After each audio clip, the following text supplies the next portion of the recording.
Quand on se part en affaires, il y a souvent des premières étapes auxquelles on pense, par exemple de se trouver un nom, de se trouver un logo, de faire un logo en fait, de se faire un site web.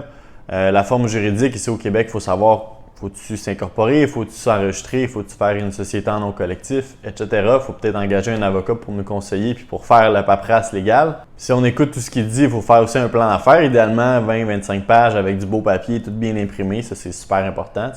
Faut aller chercher du financement parce que c'est important de dépenser beaucoup au début pour avoir de l'air cool puis d'avoir le meilleur site web possible, le meilleur logo, vraiment bien paraître.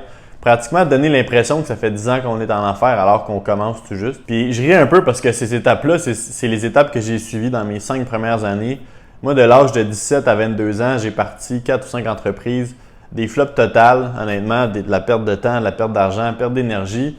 Tellement que j'ai failli arrêter mon parcours entrepreneurial pour aller me retrouver une job. Je sais pas si tu le sais, mais 5 ans d'échec, c'est tough en maudit, surtout sur le moral et sur l'ego. Puis pour être bien honnête, il y a 2 problèmes avec ces étapes-là. Premièrement, c'est beaucoup de travail à faire. Ça prend beaucoup d'énergie, ça coûte de l'argent. Il y a beaucoup de travail à faire avant même d'avoir un premier chèque, d'avoir vraiment une business qui roule, qu'on a validé avec un problème, une solution qui répond vraiment à un vrai problème.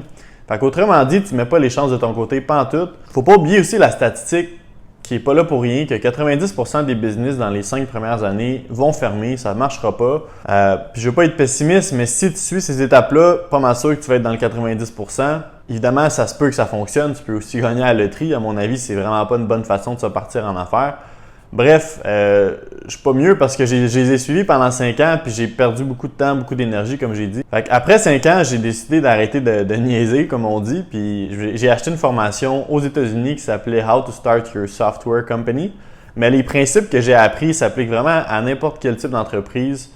Puis honnêtement, ça a changé mon parcours. C'est grâce à ça que j'ai réussi. Aujourd'hui, là, ça fait 7 ans que j'ai parti l'entreprise InputKit. On est 12 employés. On a au-dessus de 1000 clients à travers le monde, ça va super bien. Puis honnêtement, je peux dire que c'est 100% grâce à la formation, grâce aux étapes qu'ils montraient, qui sont complètement différentes des étapes que je suivais avant.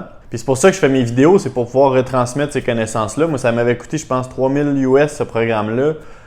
Puis c'était du contenu comme américain, en anglais, avec une culture très US, mettons. Fait qu'il a fallu que je l'adapte. Puis je trouve qu'il manquait de trucs concrets. Tu sais, quand quelqu'un est passé par là, ça paraît. Moi, j'ai pas mal toutes faites les erreurs. Fait que si je peux te faire sauver du temps, tu sais, moi, ça m'a pris 5 ans complètement dans les poubelles. Fait que si je peux te faire sauver ces 5 ans-là. Puis juste te dire aussi, si tu as déjà essayé de te partir en affaires dans le passé, que ça n'a pas fonctionné ou que tu n'as pas réussi à te partir comme il faut, juste te rassurer, c'était probablement pas toi le problème, c'est peut-être juste que tu n'avais pas le bon manuel d'instruction. Puis c'est fou aussi parce qu'en ce moment, je coach des entrepreneurs qui commencent, puis la majorité suivent ces étapes-là. Fait que je sais pas ça vient d'où, cette pensée magique-là qu'il faut suivre ces étapes-là. Mais bref, je vois que c'est très répandu. Fait que c'est pour ça, entre autres, que je fais cette vidéo-là.